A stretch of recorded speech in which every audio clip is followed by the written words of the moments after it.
Willkommen zu Frequent Traveler TV heute auf der Terrasse beim Starbucks, aber mit flughafenrelevanten, hier Starbucks, keine Werbung, am Flughafen in Helsinki. Wir genießen die Sonne, haben so ein bisschen auch den Streifenlook reingezogen.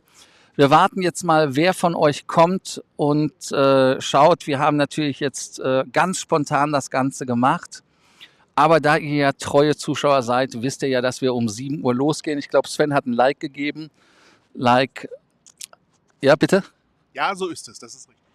Sven aus dem Off, er möchte nicht ins Bild rein, aber ist ja kein Problem.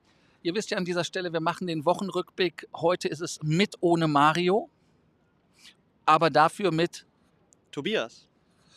Ihr kennt Tobias sicherlich auch von Private Jet Events und anderen Themen, die wir haben.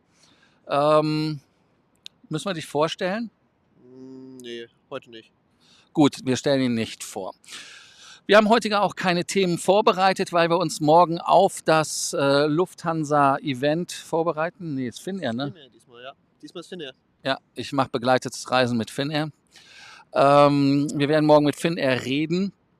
Und wir schauen mal, wer heute jetzt reinkommt. 8 Zuschauer sind treue Seelen. Ich danke euch dafür. Denkt dran, den Kanal zu abonnieren, die Glocke anzumachen, aber auch ein Like dazulassen. Die Sonne blendet. Erstes Thema letzte Woche, Montag, finde ich interessant. Was passiert mit Air Dolomiti im Rahmen von Alitalia-ITA-Übernahme? Da muss man jetzt natürlich sagen, krasser Tobak, ne? Ja. Hast du eine Ahnung? Gering. Ja, ich habe es ganz simpel verfolgt, also die Headlines, aber nicht wirklich bis in die Tiefe. Aber du wirst uns bestimmt updaten. Ja, also im Prinzip gibt es ja nichts weiteres zu sagen, als Air Dolomiti bleibt. Und Air Dolomiti hat da quasi in Verona Freudentänze aufgeführt und hat gesagt, ja, geiler Scheiß, dass sie bleiben, sollen halt weiter Zubringer sein für Rom. Da wollen wir wissen, ob ihr der Meinung seid, das ist eine gute Geschichte. Bleiben ja auch weiterhin Zubringer für die anderen Märkte der Lufthansa in Deutschland zum Beispiel. Finde ich also eine coole Geschichte. Ach ja, ihr könnt übrigens auch nochmal ein Zeichen geben, wie der Ton ist, ob ihr damit zufrieden seid. Wir haben ein bisschen gespielt. Darauf erstmal, ich trinke Kakao. Was trinkst du, Tobias? Das ist eine gute Frage. Es ist auf jeden Fall pink. Ich glaube, ich habe ihm was mit Mango gekauft. Sven, weißt du, was du trinkst? Irgendwas Braunes. Irgendwie braun mit Kaffee. Er möchte nicht ins Bild reinkommen. Ich weiß gar nicht warum. Er ist genannt. Aber wie gesagt, Kaffee ist das Thema. Verona, Kaffee ist immer gut bei hier, das ist das. Wir zeigen es einfach mal, Sven. Danke. Hoffentlich kann er heute Nacht schlafen. Schauen wir mal, ob ich es kann. Also das mit dem Mikrofon ist noch ein bisschen, müssen wir üben. Immer hinlängen, zack. Aber du bist fix. Ja, ich kann immer. Das ist mal das Geile. Mit dem Mikrofon hat man ja auch Kontrolle. Wenn man zum Beispiel nicht weiter reden möchte. Hältst du dann einfach mal rüber. Und nimmt wieder weg. Oder so. Alles klar. Geht klar. Ja, alles klar. Jetzt aber Okay. zu schnell. Ah, yeah. So. Ja, also läuft weiter. Also bei den Freunden von Air Dolomiti alles in Ordnung. Wo nicht alles in Ordnung ist, ist ja in Portugal mit der TAP. Ist in deinen Augen die TAP ein interessanter Übernahmekandidat? Ist es gerechtfertigt, dass Carsten Spohr am Telefon wartet und den Anruf aus Portugal für sich selber, ja, ich sag jetzt mal, herbeisehnt? Oder sollten die einfach jetzt erstmal in Italien klar Schiff machen, gucken, dass die Lasagne ordentlich schmeckt und nimm das Mikro in die Hand einfach? Also ich finde, erst in Italien klar Schiff machen und auch vielleicht erstmal Internas klären, bevor es weiter nach Portugal geht. Und dann kann man immer noch mal weiterschauen. Ja, geiler Effekt. Ich habe die Fernbedienung für den Zoom. Ah je. Kann man richtig schön spielen. Also ihr merkt, mein Spieltrieb ist hier befriedigt. 14 Leute, ich finde das geil, dass ihr da seid. Wie findet ihr das hier, die Vorfahrt? Wir sitzen hier wirklich wie so auf dem Präsentierteller. Hinter uns fahren die Leute vor, die verreisen. Ich bin schon neidisch. Also ich würde heute Abend auch gerne mit der Finnair nach Singapur fliegen. Ich glaube, die fliegen um 9 Uhr, 10 Uhr oder sowas. Ja, das wäre auf jeden Fall mal eine Alternative, ne? Aber dann müssen wir mal gucken, was wir machen. Kannst du jetzt nochmal mit TAP antworten, ob die TAP jetzt eine gute Übernahme ist, soll er warten oder nicht? Warten, definitiv. Erstmal in Italien aufräumen und dann schauen, was sich ergibt. Was ist eure Meinung dazu? Ich bin gespannt, was ihr dazu schreibt. Ob ihr auch der Meinung seid, dass. Nee, gib mir mal, ich halte das ja. Oder soll man sagen, nee, bevor andere das kaufen, nehmen wir die TAP? Auch hier wieder von euch eure Meinung. Ich bin mal gespannt, was ihr alles so schreibt. Ganz wichtig natürlich bei den ganzen Themen ist immer wieder auch zum Beispiel das Thema Hotels. Ja, viele von euch sind ja Fanboys. Wir haben ja heute zum Beispiel einen Kollegen von uns, Grüße ins Flugzeug. Ich glaube, er ist mittlerweile in Washington gelandet, der Herr Thomas Harves. Er ist mit der Qatar Airways geflogen und er ist ein großer Hyatt-Fan geworden. Und die Lindner Hotels sind jetzt auch langsam integriert werdenderweise bei Hyatt am Auftauchen. Heißt also, einige Hotels werden eingebaut, jetzt über den Zeitfaktor her. Wie findest du das? Du bist ja auch irgendwie so ein Hyatt-Sympathisant. Definitiv. Ich bin auch Hyatt-Sympathisant geworden und muss sagen, ich freue mich ungemein, weil demnächst steht wieder ein Aufenthalt in Köln an. Und da gibt es unter anderem ein paar Lindner Hotels und ich bin gespannt, ob es bis dahin Properties gibt, die da angeboten werden. Sven, wie hießen die nochmal? Me and You and All? Me and All. Me and All. Also ich weiß nicht, Sven ist irgendwie, das müssen wir einführen. Sven sitzt einfach da wie die beiden Jungs aus der Muppet Show. Sitzt daneben, weil er möchte nicht in die Kamera. Aber ich hole ihn immer gnadenlos rein. Ich kenne da ja nichts, ne? Ja, ihr könnt auch nochmal schreiben, ob ihr Lindner Hotels cool findet. Ich finde diese Me and All finde ich relativ cool. In Hannover zum Beispiel ist eins, was mir ins Auge gefallen ist, weil das Gebäude auch relativ cool ist. Deshalb also neue Zeiten, die da aufbrechen, auch mit Mr. und Mr. Schmiss, wie das heißt. Ja, trauriges Thema eigentlich ist der A380er. Ja, es bleibt eine never-ending Story. Ja, also Emirates möchte ja die 380er-Flotte leider auflösen bis 2032. Heißt also, der größte Airbus-Betreiber der 380er oder der größte Airbus A380-Betreiber möchte quasi die Flotte bis 2032 auflösen und dann ersetzen durch 100 bis 150 neue Flugzeuge. Werden wahrscheinlich wirklich nur 777X sein oder dann die 350-1000er mit so ein bisschen Abrundung in der 787 nach unten für die Kurzstrecken. Ist natürlich auch eine richtig interessante Geschichte für Emirates, weil sie da einen Nachfolger brauchen. Aber auf der anderen Seite heulen sie dem 380er nach. Heulst du dem 380er nach?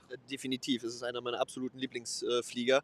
Und als beispielsweise Lufthansa gesagt hat, dass es den 380 nicht mehr gibt, beziehungsweise sie den erstmal einbauten, du hast es, glaube ich, auch mal sehr treffend formuliert und gesagt, totgesagte leben länger. Ne? So gesehen, ich bin froh, dass er wieder auf der Flotte ist, beziehungsweise jetzt wieder fliegt. Und dass Emirates jetzt sagt auf einmal A380 bis 2032, nee danke, wir satteln um. Ja, warten wir mal ab, bis 2032 ist ja noch ein bisschen Zeit. Ja, das ist richtig. Wir haben also noch ein paar Jahre, 9 Jahre, um genau zu sein und ein bisschen weniger vielleicht. Auch hier wieder 380er für euch. Ach ja, 380er fällt mir natürlich auch Mario ein. Mario hatte gestern übrigens Geburtstag. Wir wollten heute eine Geburtstagssendung machen, aber er ist laut eigener Aussage von der buckligen Verwandtschaft heimgesucht worden und konnte da dann heute nicht an dem Termin teilnehmen. Vielleicht meldet er sich gleich. Er kann sich ja immer wieder dazu einloggen. Ich muss mal kurz freischalten, dass wenn er wirklich sich einloggen möchte oder ihr euch einloggen möchtet, dass ihr das könnt. Interviewmodus an. Das heißt also, ihr könnt, jetzt sehen wir auch den Link, wenn ihr da kommt, über den Link, der in den Shownotes ist, dann könnt ihr eingeblendet werden. Ein anderes Thema, was wir diese Woche dann hatten, ist ja das Thema SAS und der 350er, der versteigert wird. SAS ist ja eine Fluggesellschaft und wir hatten heute das Thema in einer Beratung. Die Dame, mit der ich gesprochen habe, Grüße übrigens, ich glaube nicht, dass sie die deutsche Sendung sieht, weil sie in Finnland ist, Monika. Monika meinte, sie hat keinen Bock mehr auf Finnair, sie möchte zur SAS, aber dann habe ich gesagt, ja, SAS ist ein bisschen schwierig, weil die sind ja immer so am Rande der Pleite. Und dann hatten wir mit Sven heute auch gesprochen und Sven sagte, naja, aber mach 10 Jahre und dann hast du halt den Lifetime-Status. Aber wenn die halt Flugzeuge versteigert kriegen samt Forderungen, dann ist das jetzt nicht unbedingt eine Fluggesellschaft, der man viel Vertrauen entgegenbringt. Möchtest du uns mal sagen, warum du eventuell von Lufthansa Lifetime auf SAS Eurobonus Lifetime gehen möchtest? Ja, das ist momentan halt wirklich noch eine schwierige Frage, ob man das wirklich machen sollte. Ich muss wirklich ehrlicherweise sagen, ich bin Miles More und Lufthansa-Fanboy und deswegen zu wechseln, auch aus Bequemlichkeitsgründen heraus. Aber es ist natürlich eine Hürde, die man nehmen muss mit 100.000 Meilen aktuell noch im Programm, um den Senator zu bekommen und damit den Star Gold. Da ist es durchaus bei SAS einfacher, finde ich, und damit natürlich eine Möglichkeit, ne? So, aber naja, gut, wie du schon sagtest, Vertrauen schenken ist da die große Frage, ob man das wirklich machen sollte. Ja, ich schaue gerade, ob die Polizei wegen uns gekommen ist. Nein, sie sind weitergelaufen. Sie laufen im Hintergrund weg. War etwas irritiert. Ich weiß gar nicht, warst du schon zur Fahndung ausgeschrieben, Tobias, oder Nee, erst ab morgen. erst ab morgen wieder? Ja, ihr könnt ja mal schreiben, ob ihr der SAS vertraut und ob ihr euren Status bei der SAS machen würdet oder ob ihr sagt, nee, lieber Lufthansa oder vielleicht eine ganz andere Fluggesellschaft, wo ihr einen Lifetime-Status machen wollt. Weil es gibt ja nichts Schlimmeres, als einen Lifetime-Status zu machen und dann irgendwann merken, dass das wie bei Northwest Airlines ist, die ja dann einfach verschwinden, die aufgekauft werden und dann ist halt der Status weg. Und man kann ja nicht immer so viel Glück haben, wie ich hatte bei Starwood. Ich war ja Lifetime Platinum und bin dann konvertiert zu Marriott und die haben mir dann aufgrund der Anzahl der Nächte, die ich habe, den Lifetime Titanium gegeben. Da muss man sagen, das war eine geile Nummer, weil ansonsten wäre ich bei Starwood quasi jetzt auch tot. Ne? Ja. Ja, dann haben wir ein Thema, was auch immer wieder oh geil, der Schatten hier bei dir. Ne? Die Sonne kommt aus Nord-Nordost, wobei ich weiß gar nicht, in welche Richtung wir gerade gucken. Aber von uns aus quasi auf 2 Uhr. Ist halt hier jetzt 8:12 Uhr. Aber ein Thema, was auch ist Qatar Airways, aber auch andere Fluggesellschaften stellen die First Class ein. Heißt also, die First Class ist ein Projekt der Vergangenheit. Was ist eure Meinung dazu? Sagt ihr, das ist der richtige Schritt, wenn man eine First Class baut? Und ich habe mir auf der AIX in Hamburg so viele geile Business-Class-Sitze angeschaut. Selbst bei Lufthansa Allegris, die übrigens von 3 Herstellern kommt, die Allegris, ne? Nur mal so als Randbemerkung, 3.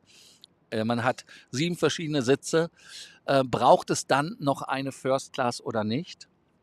Und wir wissen ja auch zum Beispiel von der Fluggesellschaft aus Saudi-Arabien, Riyadh Air oder wie sie heißen werden, die haben auch keine First Class. Und die Frage, macht eine First Class Sinn aus deiner Sicht als Karotte für die Statuskunden oder sagst du, nee, lass mal? Ja. Ja, auch hier wieder zweigleisiges Schwert. Wir haben einerseits natürlich jetzt Le Premier bei Air France. Da hast du natürlich auch nur 4 Sitzplätze, jetzt mit der neuen Allegris 4 Sitzplätze. Bei Allegris hast du im Prinzip nur 2, eigentlich 3. 3 plus 3,25 oder so. Genau, ja, weil der eine ist ja ein Doppelsitz. Und das ist halt durchaus problematisch, weil die Preise werden ja durch die Decke gehen und auf der anderen Seite haben wir natürlich die Situation mit den Meilenbuchungen, die werden ja schier unmöglich werden. Deswegen eher auf ein Business-Class-Produkt setzen, auf ein gutes Business-Class-Produkt. Ich hatte letztens einen Flug nach Singapur in der Business-Class. Das war grandios, muss ich sagen. Das war wirklich, ja, es tut mir leid, das war wirklich phänomenal. Ich fand es tipptopp. Ja, aber es steht und fällt halt auch da nur mal mit der Crew. Und deswegen lieber eine exzellente Business-Class als eine so lala First Class, meiner Meinung nach. Das war Tobias Querbach zu dem Thema. Da fällt mir dann nichts weiter zu ein, außer wir gehen jetzt weiter auf Mittwoch zu. Ich bin froh, dass so viele Leute schauen im Moment. Wir haben immerhin 15 Leute, 8 Likes, das ist super. Die krasse Nummer war am Mittwoch in meinen Augen, dass die Air India mit einem Airbus 777-200 LR eine Sicherheitslandung machen musste, weil Triebwerksausfall und dort amerikanische Passagiere an Bord waren. Da sieht man mal wirklich, wie schnell Probleme auftreten können, wenn man irgendwo landet. Und genau dasselbe Problem haben ja auch Leute zum Beispiel, die in gewissen Ländern irgendwelche, ich will nicht sagen juristische Auseinandersetzungen haben oder ja, irgendwas ist und man macht dann eine Notlandung oder Sicherheitslandung, was auch immer, dann ist man halt doomed. Das ist natürlich relativ uncool. Wie ist eure Meinung dazu? Sollten grundsätzlich Überflüge über Russland verboten sein, auch für Airlines, die trotzdem drüber fliegen wollen und können und dürfen? Oder aber ist es so, dass ihr sagt, das interessiert mich egal, Hauptsache der Flug ist kürzer und ich komme schneller an? Weil ein Beispiel ist zum Beispiel Hongkong Cathay Pacific nach London. Die können quer durch Russland nach London fliegen. Ihr seht, der Finger geht genau, einmal zur Seite, genau. 4.000 Kilometer und 3,5 Stunden länger. Das ist ja fast schon nicht mehr wirtschaftlich sinnvoll, solche Flüge zu machen. Es klappt nur, weil Topi Manner halt dafür Geld nehmen kann. Und jetzt nochmal den Hinweis von Guido beachten, Mikrofon näher ranhalten oder lauter sprechen. Oder einfach probieren, beides hinzukriegen. Ja, Oder. genau, oder. Also danke Guido dafür nochmal für den Hinweis. Ja, ist natürlich schwierig, wie du schon sagtest, Lars. Die Wirtschaftlichkeit muss natürlich immer im Fokus irgendwo stehen und dass jetzt Air India mit der 777 da festhängt, gerade in der aktuellen Situation durchaus schwierig und ja, mal abwarten, wie es da weitergeht, oder? Ja, leider ja. Ein weiteres Thema, wo wir abwarten müssen, wie es weitergeht, sind die Freunde von Boeing. Die 787 hat ja schon wieder Kacke am Dampfen, wenn wir ehrlich sind. Da ist ja quasi am Höhenleitwerk irgendein Abschluss oder irgendwas wieder nicht in Ordnung, wo nachgearbeitet werden muss. Ich finde das ja auch immer geil. Immer wenn was an einem Boeing-Flugzeug ist, sind das Dinge, die an Flugzeugen sind, die zufällig noch nicht ausgeliefert sind. Ne? Das ist halt immer wieder spannend. Aber ja, es ist eine never-ending Geschichte, dass da halt permanent immer was los ist. Wie ist eure Meinung dazu? Ist einfach das ein Problem der Qualitätssicherung oder sind wir mittlerweile einfach zu selektiv geworden, wann es darum geht, um Nachrichten zu bringen, dass wir auf 5G. Also alles sehr merkwürdig. Ich hoffe, wir haben das Problem gelöst. Danke dafür. Sven aus der Regie. Sehr gerne, sehr gerne. Vielen Dank dafür. Also, wir würden jetzt gerne zurückspulen. Ich weiß aber gar nicht, wo wir anfangen müssen. Ihr könnt noch mal kurz einen Hinweis geben, wo wir stehen geblieben waren, was ihr dann verstanden habt und was ihr nicht mehr verstanden habt. Dann können wir da noch mal gerne was zu sagen. Aber ich glaube, es war wirklich alles auch zu dem Thema gesagt, oder? Ich bin mal gespannt. Er ist bei mir auf 5G, alles wunderbar, alles läuft, alles hübsch. Ich brauche ein kurzes Zeichen von euch. Sven, bei dir läuft alles wieder normal? Bei Sven läuft wieder alles normal. Da machen wir jetzt einfach so weiter und gucken mal, was da so ist. Als nächstes Thema ist es mit der City Airlines. Die haben ihren ersten Airbus A319 bekommen.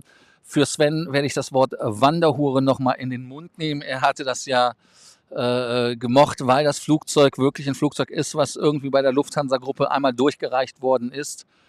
Und das AOC ist ja etwas, was wichtig ist. Das ist ja das Luftverkehrsbetreiberzeugnis.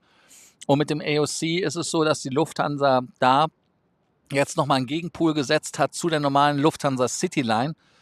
Findest du das in Ordnung, dass man Mitarbeiter versucht, gegeneinander auszuspielen in der Form, oder siehst du das einfach nur als ganz normale Marktgeschichte? Nein, also Mitarbeiter gegeneinander ausspielen ist nicht in Ordnung. Aber okay, die Regie hat wieder komische Anweisungen gegeben. Nein, also es ist nicht in Ordnung, Mitarbeiter gegeneinander auszuspielen, aber ja, was soll man machen? Ne?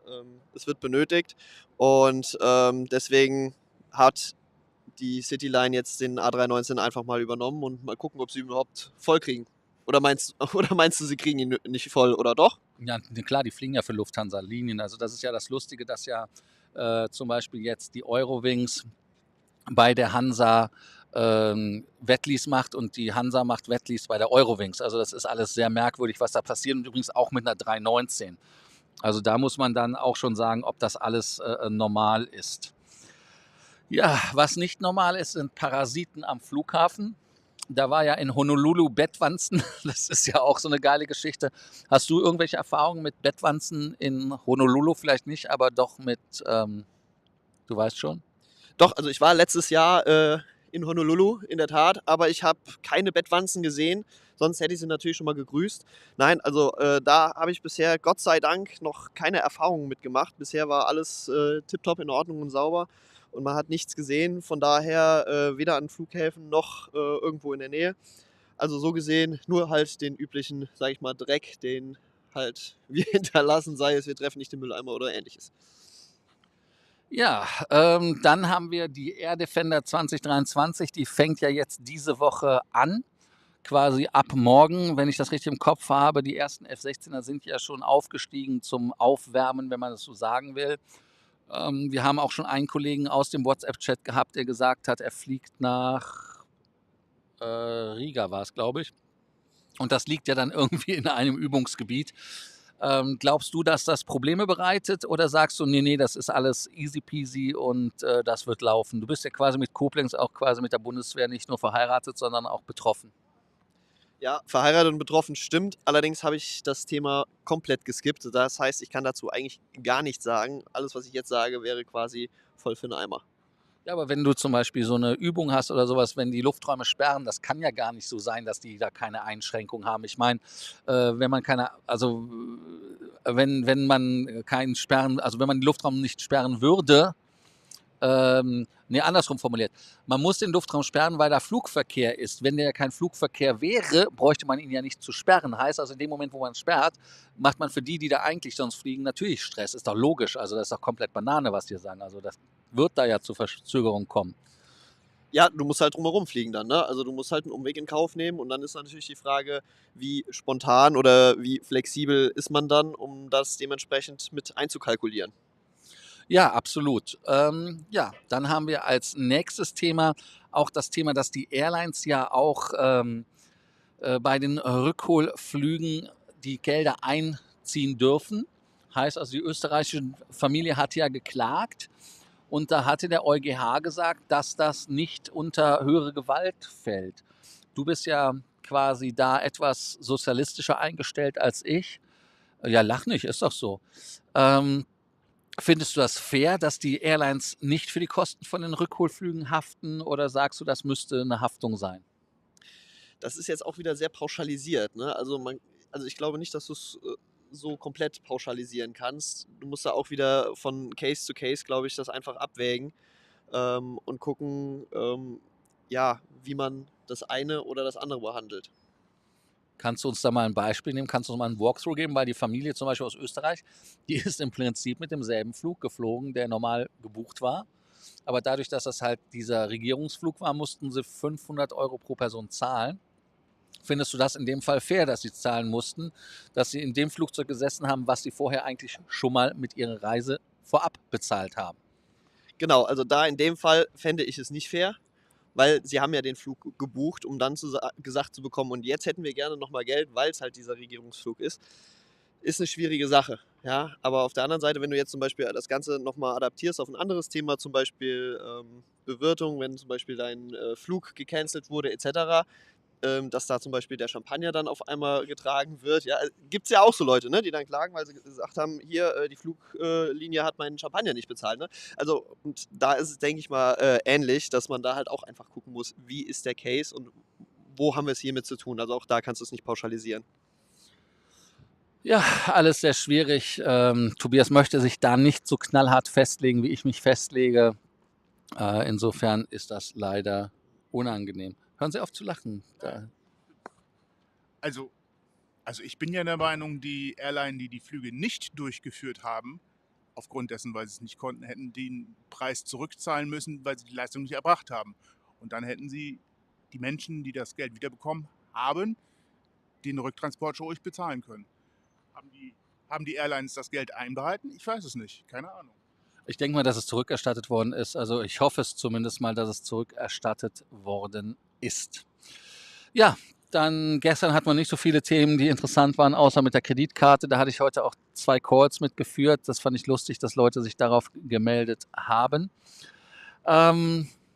Lasst uns mal einfach eure Fragen, Kommentare sehen. Ihr habt mit 18 Kommentaren euch gemeldet. Hallo HZ, hallo Ronny, hallo Matthias, hallo Sven. Sven im Off, kannst du mal hier kurz ins Bild kommen? Die wollen dich sehen. Ich sag das jetzt mal so. Anderes, du musst ja hier, geh mal in die Mitte. Hallo. Du bist im Schatten quasi. Ja, schön, ja. Hallo. Tag, tschüss. Ja, das war Sven aus dem Off. Er ist schüchtern. Das ist dann so. Dann Ronny schreibt, ITA, Air Dolomiti, Eurowings, Eurodisco erstmal im Konzern aufräumen, bevor es weitergeht. Dann gehen wir ein Hallo Guido. Er möchte zur TAP erstmal die ITA ordentlich aufbauen. Carsten Spohr sagt, das ist ja ein Start-up, was schon richtig Geld macht. Ronny grüßt natürlich Mario an dieser Stelle. Wir wissen gar nicht, wo er jetzt gerade unterwegs ist im Auftrag des Herrn. Wir haben ihm auch kondoliert, oder wie das zum Geburtstag heißt. Guido wünscht ihm auch alles Gute zum Geburtstag. Tobias. Ja, Mikro näher halten habe ich dann hoffentlich auch direkt umgesetzt. Ja, und lauter sprechen. Oh, es hakt wieder. Nee, ist 5G. Es hakte kurz, keine Ahnung, warum es hakt. Da wurde die Leitung gekappt bei dem Thema. Genau, gerade nichts für euch, bla bla bla. Bild bleibt immer wieder stehen. Guten Tag allen von der Herrentour durch die Wachau. Es hakt wieder? Ja. Sag mal. Ich habe 5G, ich habe vollen Ausschlag. Also das Handy hat Ausschlag, Gott sei Dank, nicht ich. Naja, nun gut. Ich hoffe, wir müssen jetzt durchhalten. Wir machen schnell. Wir sind ja schon bei 27 Minuten wieder. Ach ja, das Thema Überflug war das, wo es gehakt hat. Ich hoffe, dass das jetzt nicht irgendwie von Russland hier bei uns, weil wir das machen, torpediert wird. Wobei das ein echtes Problem in Finnland ist, dass nicht nur der Hubschrauber hinter uns ist, sondern dass in Finnland die GPS-Jammer eingesetzt werden an der russischen Grenze. Das heißt also, wenn Flugzeuge nach Richtung Osten fliegen, an die finnisch-russische Grenze, nicht um drüber zu fliegen, sondern weil sie irgendwelche Orte dort bedienen, dann ist es ein Problem mit der Navigation, weil gerade weil die GPS halt gejammt werden. Da muss man halt drauf aufpassen. Das nur an das Thema. Das, was ich gesagt hatte über Cathay Pacific, war, dass Cathay Pacific von Hongkong einmal quer rüber nach London fliegt, aber British Airways fliegt oben rum oder unten rum, je nachdem, wie man das sieht, und hat damit einen Wettbewerbsnachteil. Finnair zum Beispiel muss ja auch unten und oben rum fliegen. Da hatte ich ja gesagt, dass in Seoul zum Beispiel der Flug dauert 3.500 Kilometer, nee Quatsch, 4.000 Kilometer länger, 3,5 Stunden mehr, die sie fliegen müssen, was natürlich nicht unbedingt nachhaltig ist, wenn der Flug sich fast über 25% Flugzeit verlängert. Ist sehr unangenehm. So, Guido sagt, da ist der Sven. Guido sagt auch, komm doch ins Bild. Nein, Sven ist schüchtern. Oh, ich spreche dich nicht mehr an. Und dann, hallo, Kurve des Westens, Freddy, Servus und alles Liebe und Gute, Mario. Ja, das werden wir ihm ausrichten. Er wird die Sendung ja wahrscheinlich schauen. Ja, geil, mal eine Sendung von draußen, sehr geil, live und vor Ort. Ja, wir sind für euch vor Ort, hier in Helsinki am Flughafen. Ihr wisst ja, nicht zu teuer. Temperaturmäßig sagt das Hand Y, wir haben immer noch sommerliche 18 Grad. Ich durfte übrigens die Sonnenbrille nicht anziehen. Warum nicht? Die spiegelt. Egal. Und was spiegelt die denn eigentlich? Sven, spiegelt die? Ja, ich bin geblendet von deiner Schönheit, der Sonnenbrille. Sven ist keine Hilfe. So, das Problem ist, ich sehe mit der Brille auch nichts, weil es zu duster ist. Das war Grund 2. Dann geht's weiter. Dienstag geht es mit TK, also mit Tiefkühl nach Istanbul. Freue mich auf TK und bin mal gespannt, wie es mit Verspätung aussieht wegen der Übung.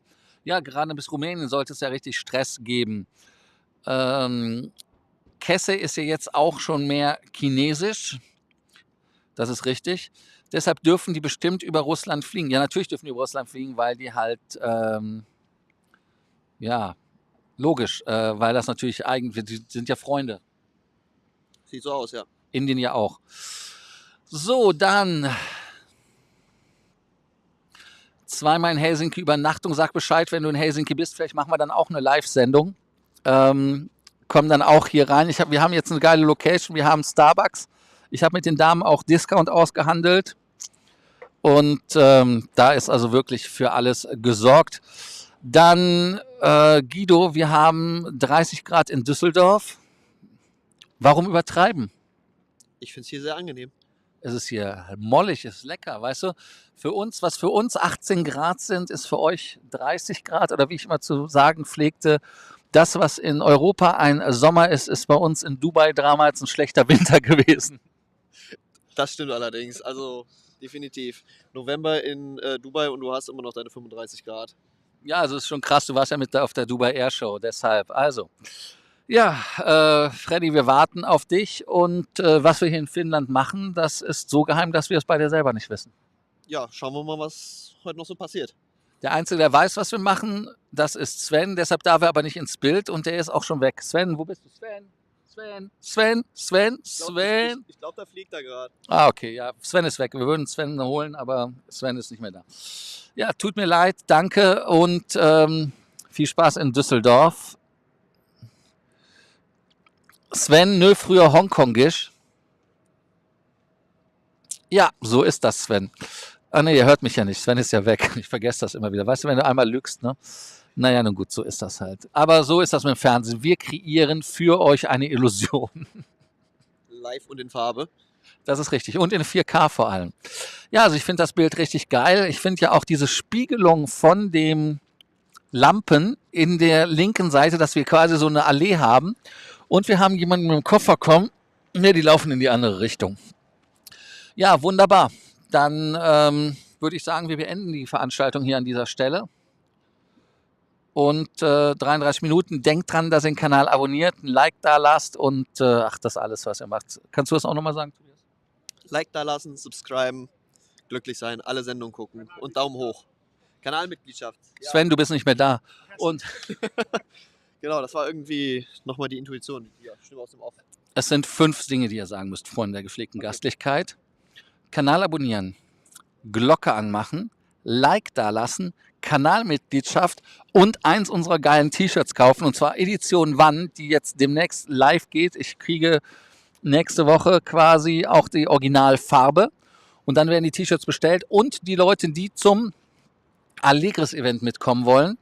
Tobias kommt übrigens auch zum Allegris-Event. Ja, freue mich schon. Er hat bei Lufthansa abgesagt, hat gesagt, er macht FQT-TV. Er möchte dahin gehen, wo die coolen Jungs auch sind und nicht mit irgendwelchen anderen. Genau. Wir wollen ja politisch korrekt bleiben. Genau.